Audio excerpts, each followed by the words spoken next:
வித மலர்களை கொண்டும் மகாதேவரை ஆராதனைகள் பண்ணலாம். குறிப்பாக அவருக்கு ரொம்ப பிடிச்ச வில்வ மலர். 3வது கால பூஜைக்கு மட்டும்தான் அந்த தாழம்பூவை பயன்படுத்துவாங்க. எதுவுமே இல்லையா, நீங்கள் பஞ்சாட்சரத்தை சொன்னாவே போதும், மகாதேவர் மகிழ்ச்சி ஆகிடுவார். அப்படியான ஒரு நாள் தான் நமக்கு மகா சிவராத்திரி வருது. இந்த நாளை யாரும் தவற விடாதீங்க.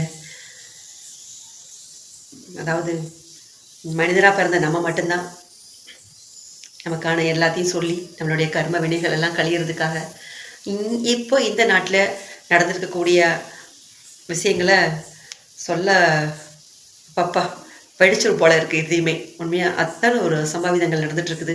இது எல்லாம் அழிந்து பட்டு போகணும். எதிர்மறை எண்ணங்கள் எல்லாத்தையும் விட்டு ஒழியணும். எல்லாரும் நேர்மறை எண்ணங்களோடு எல்லாரும் சிந்திக்கணும். கிடைச்சி இந்த வாழ்வை பயனுள்ளதை ஆக்கிக்கணும் அப்படின்னு ஒவ்வொருத்தர்கிட்டையும் சொல்லிட்டு எல்லாருடைய வேண்டுதல்களும் நிறைவேறணும். நம்மளும் மகிழ்வாக இருக்கணும், நம்மளை சுற்றி இருக்கிறவங்க மகிழ்வாக இருக்கணும். அதாவது என்ன சொல்கிறது, எல்லாமே நம்ம கையில் தான் இருக்குது. அதனால் நடக்கிறது எல்லாமே நன்மைக்கே அப்படிங்கிறத எடுத்துக்கிட்டு இனிமேல் நடக்க போகிறது நல்லதாக நடக்கணும் அப்படிங்கிறத மனசில் வச்சுக்கிட்டு எல்லாரும் நல்லதை நினைப்போம், நல்லதே நடக்கும். சுபாய நம.